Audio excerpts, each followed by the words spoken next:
Welcome to English Class, l'anglais en 3 minutes. Aujourd'hui, c'est le premier épisode de cette série, l'anglais en 3 minutes. La manière la plus facile, rapide et agréable d'apprendre la langue anglaise. Hey, how is it going? I'm Romeric. Dans ces épisodes de la série, l'anglais en 3 minutes, nous allons voir des manières de poser et de répondre à des questions courantes en anglais. Nous allons apprendre des manières de poser et de répondre à la question How are you en anglais. Et vous avez probablement lu ou appris dans les livres How are you? I'm fine. Dans le monde entier, les gens posent et répondent à cette question de plusieurs manières.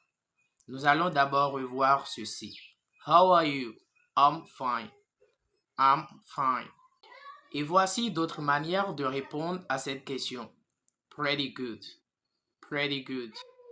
Pretty good. Ça veut dire la même chose que I'm fine.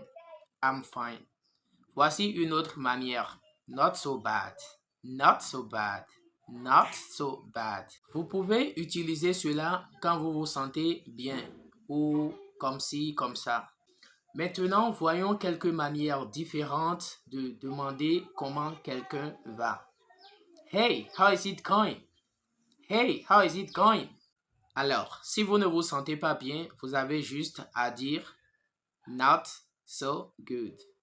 Not so good. Ou not so great. Not so great. Ou not so well.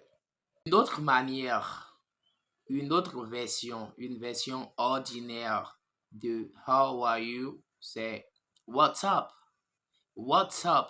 Et pour répondre à cela, vous avez juste à dire avec sourire Nothing much. What's up, c'est juste une autre manière de dire hello. Et vous avez juste à répondre avec hi ou hello. Ce qu'il faut garder, c'est qu'il faut savoir que lorsque nous disons How are you? How are you? Ce n'est pas pour demander d'après l'état de santé de quelqu'un. Alors, souvent quand on dit What's up? Prenez cela juste comme une autre manière de dire hello. Une manière de démarrer une conversation.